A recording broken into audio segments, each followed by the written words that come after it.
Kadai ചൂടായതിലേക്ക് 1 table spoon വെളിച്ചെണ്ണ ഒഴിച്ചു കൊടുത്തിട്ട് ചെറുതായി കട്ട് ചെയ്ത 2 സവോളയും 1/2 ടീസ്പൂൺ ഉപ്പും കൂടെ ചേർത്ത് കൊടുത്തിട്ട് വഴറ്റി കൊടുക്കാവുന്നതാണ്.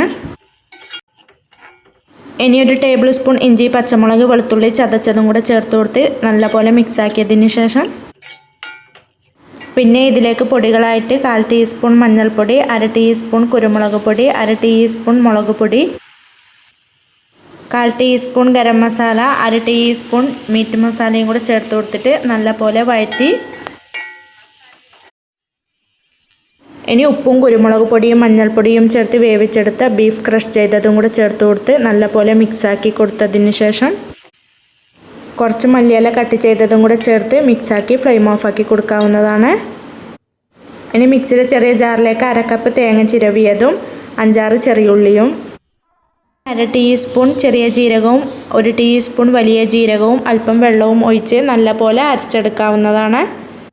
ഇനി ഒരു ബൗളിലേക്ക് 1/2 കപ്പ് പച്ചരിപ്പൊടിയാണ് എടുത്തിട്ടുള്ളത്. ഇനി ഇതിലേക്ക് പാകത്തിന് ഉപ്പും നേരത്തെ അരച്ചു മാറ്റി വെച്ച തേങ്ങയുടെ മിക്സും കൂടെ ചേർത്ത് കൊടുത്ത് കൈവച്ച് നല്ലപോലെ മിക്സാക്കി കൊടുത്തതിന് ശേഷം 1 ടേബിൾ സ്പൂൺ നെയ്യും കൂടെ ചേർത്ത് കൊടുത്ത് ഒന്നുകൂടി നല്ലപോലെ മിക്സാക്കി കൊടുത്തിട്ട് 1/2 കപ്പ് തിളച്ച വെള്ളവും കൂടെ ചേർത്ത് നല്ലപോലെ മിക്സാക്കി കൊടുക്കാം. ഇനി ഇത് കൈവച്ച് നല്ലപോലെ കുഴച്ചെടുത്ത് ഇനി കയ്യിലേക്ക് കുറച്ച് എണ്ണയാക്കി കൊടുത്തിട്ട് ഇതിൽ നിന്ന് കുറേശ്ശെ എടുത്തിട്ട് കൈവച്ചൊന്ന് പരത്തി ഇതിലേക്ക് ഫില്ലിങ് വെച്ച് കൊടുത്ത് ഇതുപോലെ ഒന്ന് ഷേപ്പ് ചെയ്ത് കൊടുക്കാവുന്നതാണ്. ഇതുപോലെ എല്ലാം ഷേപ്പ് ചെയ്തെടുത്തിട്ട് ഇനി ഒരു പ്ലേറ്റിലേക്ക് അല്പം നെയ്യ് തടവി കൊടുത്തിട്ട് ഇത് വെച്ച് കൊടുത്തതിന് ശേഷം ആവിയിൽ അടച്ചു വെച്ച് വേവിച്ചെടുക്കാവുന്നതാണ്.